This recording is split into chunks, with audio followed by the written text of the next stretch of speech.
You're tuned to the Steve Donoghue Show on CPL Radio, your one-stop daily source for Steve's take on the world of books.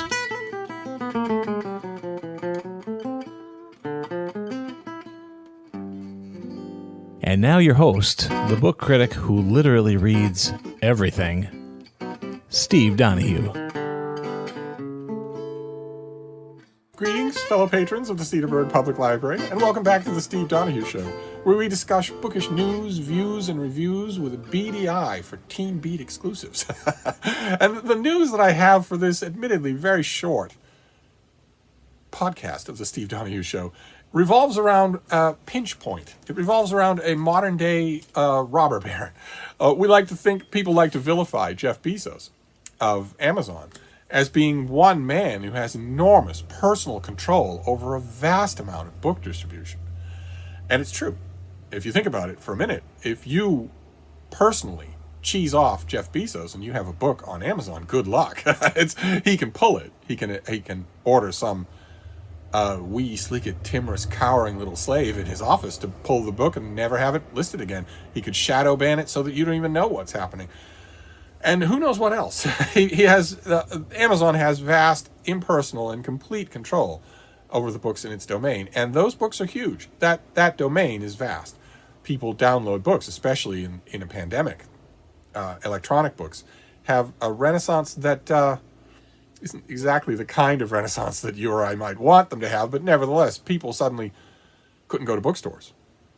They couldn't go to brick and mortar bookstores. And the method of logging onto Amazon, finding some book that you want and getting it seamlessly downloaded to your phone or your iPad in 2 seconds is something that a lot of people already knew. They already knew it existed. They already knew how to do it. A lot of people have been devoted to that way of getting books for a long time, myself included. I have been a gigantic fan of ebooks for 10 years.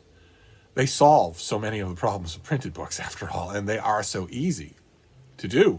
I noticed that ease long before it was mandated by a government, long before it was there were state guidelines in place over whether or not you could go out and how and for how long, and long before bookstores closed, just summarily closed. In the United States, they closed for months at a time, just shuttered their doors, dismissed their staff.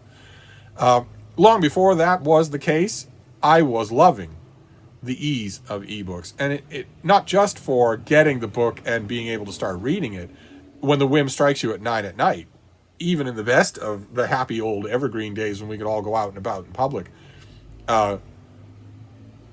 You putting on your long johns and getting into the car and going to the bookstore in order to get that book, the whim would be over long before you got to the front door. Whereas you could satisfy it instantly with an ebook. That has always been immensely appealing for me, and that hasn't been the only reason. I am also, as I've mentioned a couple of times on this podcast, a book reviewer. And oh my, do ebooks make book reviewing easy. They make it so much easier than printed books in so many ways. And leaving my example apart, plenty of people either fell in love with ebooks or fell in love with ebooks all over again thanks to the pandemic. And that has caused a number of people to notice that there is this one guy who's in charge. Amazon has, I forget the latest statistics, but they have, let's put it gently, the lion's share of the ebook market. If you're going to buy an ebook online, it's almost certainly going to be from Amazon through one of their services, through some subdivision that they own. They really have the pattern worked out. Right? I mean, the books will be for a discounted price. If you have an Amazon membership of one kind or another, it will be winging to you in no time at all. They've worked it out so that it's very easy. You don't have to enter in information every time you want to order something. The process just shuttles you right to the end of the process. And it shuttles you right to the buy button. And that, like I mentioned, that has caused people to notice that all of that whole procedure, all the books that accumulate through that are under the control of one person. Now, Jeff Bezos might say, well, no, I have shareholders and I have a board and I have a whole bunch of people I'm beholden to, and there's also the law. If someone were to, I don't even know, slap me in public and I were to find out that they have 2 books on Amazon and remove them, Jeff Bezos, would be guilty of a crime. probably several crimes, depending on what state that author lived in. Nevertheless, in exchange for the compliance that Amazon gives to the government of the United States when it comes to things like breaching the privacy and snitching on its own members, in exchange for that, the government has, at least in most recent years, been fairly gentle with allowing Jeff Bezos to rule the place like a fiefdom lord.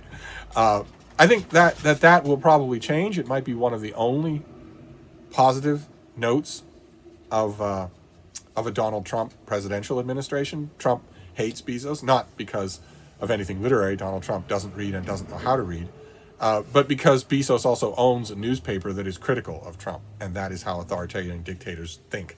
They think, well, if this newspaper is criticizing me every week, well, then it must be that the newspaper hates me, and there's got to be a guy there that I can ruin because of that. Authoritarian dictators never think, well, what reason do they have? They never think that way. But one way or another, even though the motives are as dark and petty and twisted and evil as ever were held by any American president, one of the side effects is to have a supine and compliant U.S. Senate start to look a little harder at Amazon's effective monopoly when it comes to so many aspects of the way it does its job. The next 4 years may be a little difficult for Jeff Bezos, but he is in the spotlight for this kind of thing because Amazon is ubiquitous. It's everywhere. This week alone, I have bought groceries, an article of clothing, a backup iPad charger, all from Amazon without even thinking. It's where you go if you're looking for something, especially if you're locked in at home. You go there and you order it. But lost in the spotlight of that is the fact that in the 21st century, the reality of one literary robber baron having his finger on the chokehold of a massive amount of book distribution is actually true for another person as well. Jeff Bezos isn't alone.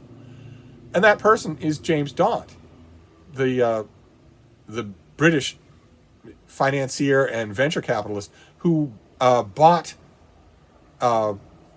Waterstones, the UK-based retail superstore chain Waterstones, when it was wobbling and directionless. He bought it, and the speculation for everyone was that he was going to strip it for parts, the way venture capitalists tend to do, that he was going to drive up its expenses, exile its management, and then strip it for parts and sell it off at a tidy profit for everyone except the book readers in the UK, who would suddenly not have Waterstones to kick around anymore. That was the assumption. The assumption is that he would do that, but he did not. Instead, he went at the problem of Waterstones from the view of a book fan. He went at the problem of Waterstones from the point of view of someone who wanted to save it, not scrap it. And it largely worked. He decentralized the central planning that was the bugaboo, the ideological bugaboo of every big retail bookstore chain, where a central group of people did the buying and the distributing, and where a huge amount of the stock was given to stores on a consignment basis, so that if they didn't sell it, they could return it for a huge amount of money. And the bookstores went along with this, the publishers went along with this. So this has been the pattern for a long time, an unhealthy pattern, obviously, since if a retailer doesn't have isn't on the line for what they buy, then they're not going to be on the line for what they sell. And so they're not going to need to know their community, and they're not going to need to know their customers, and they're not going to need to hire knowledgeable staff.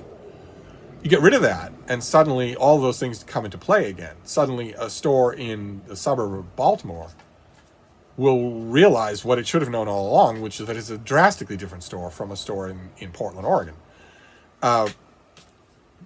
Those were some of the philosophies that Daunt brought to this. Give autonomy back to local stores. Give them a chance to shape their own public-facing appearance and their own stock.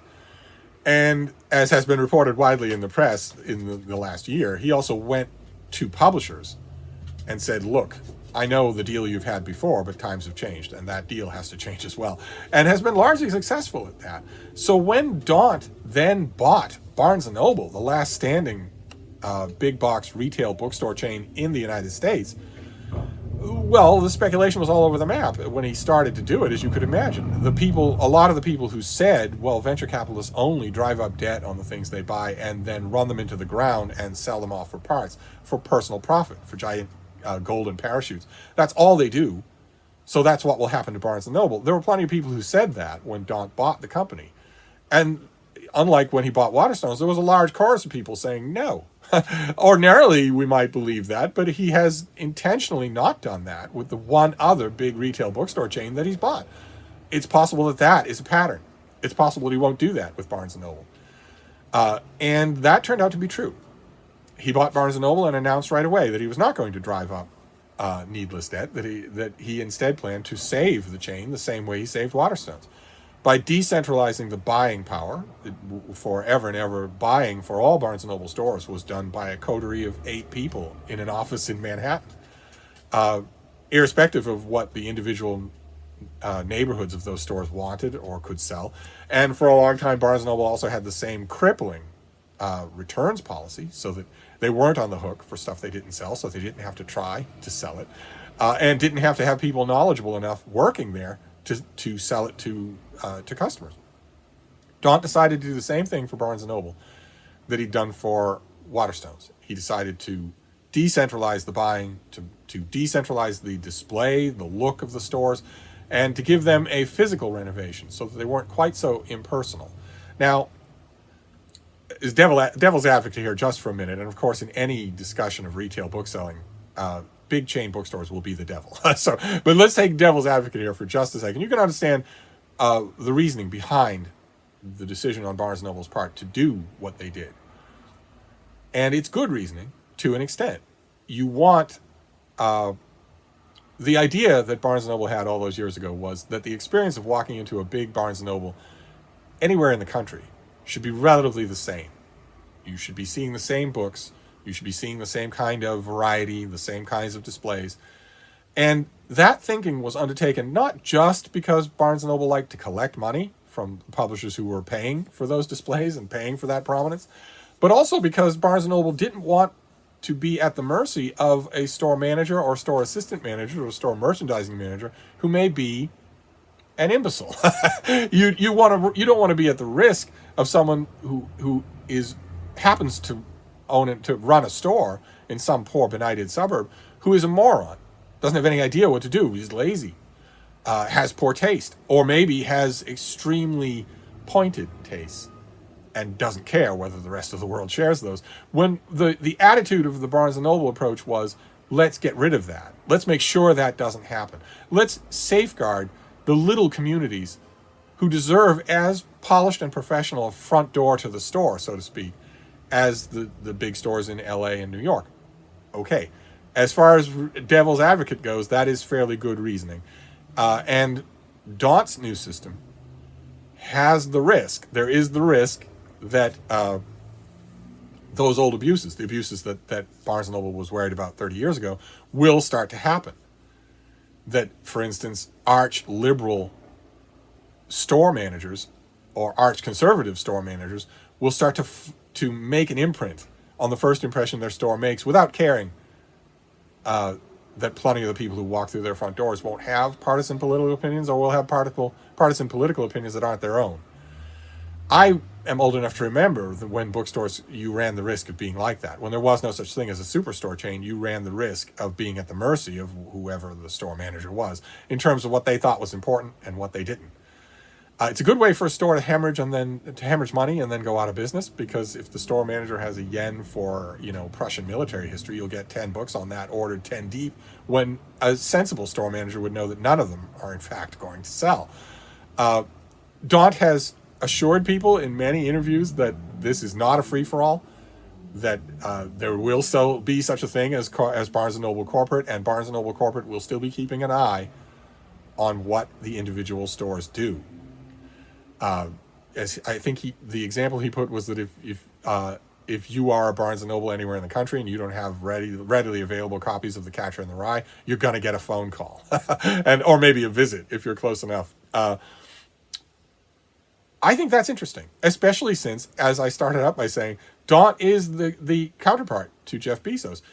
Now that he is the guy running the show at the biggest retail bookstore chain in the UK and the biggest retail bookstore chain in the US, he is one person with his finger at the pinch point of a vast amount of book distribution. So it's kind of a good thing, I think, kind of good news that he seems to be a genuinely bookish fellow. He seems to be interested in not being cartoonishly evil. The only kidney punch that his plans got is that the philosophy that says, I'm going to revamp the stores, I'm going to make them more comfortable and inviting for customers. He had the absolutely basic insight, which is you don't compete with Amazon with slash and burn book discounts. You don't compete with Amazon with book delivery, online or in person, because you can't. There's no way you can compete with Amazon the way it is now. If antitrust lawyers get at it, if scrutiny is brought to bear on some of its practices, that might not stay true. But right now, there is no competing with Amazon when it comes to that. The way to compete with them is something that tried and true old booksellers in Barnes & Noble stores have been saying for decades. You have to concentrate on the things that Amazon doesn't have. You have to concentrate on the things it can't do. Despite the fact that Amazon last year was busy popping up brick and mortar stores, they were fairly soulless experiences. And bookstores, other brick and mortar bookstores, don't need to be that way. They don't need to be soulless. Plenty of brick and mortar, non-chain retail bookstores managed to survive the Great Recession of 2008. They have managed to survive all the intervening years when more and more traffic has gone to online, specifically by doing what Daunt had in mind: make these stores inviting places. Hire the staff accordingly, so that they are welcoming people and knowledgeable people, and also redesign the stores so that they are more welcoming. That is a great idea. No one could have foreseen a pandemic. The pandemic is the kidney punch. The pandemic is the kidney punch to Daunt's plans.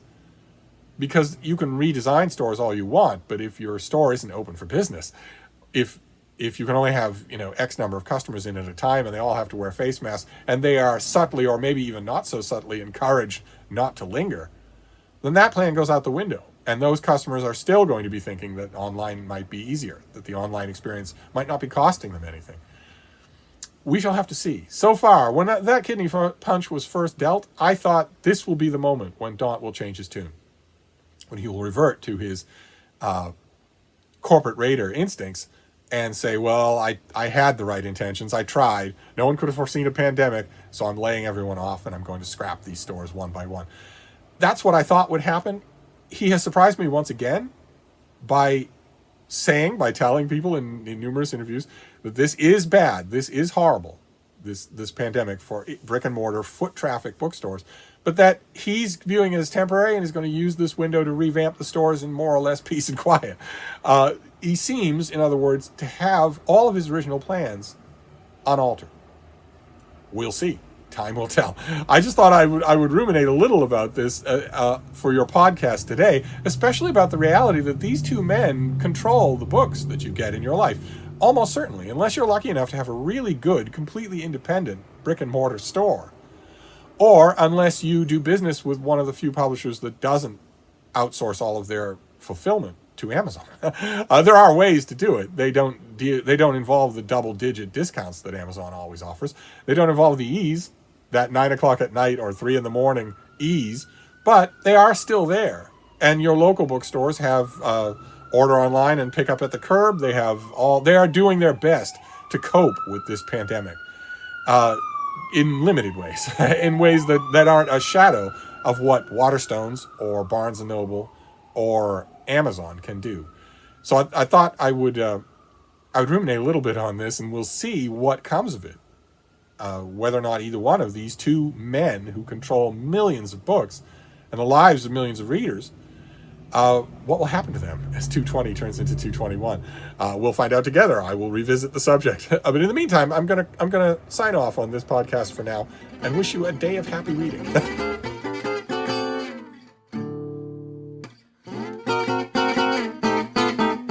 The Steve Donoghue Show is a production of CPL Radio, a service of the Cedarburg Public Library located in Cedarburg, Wisconsin.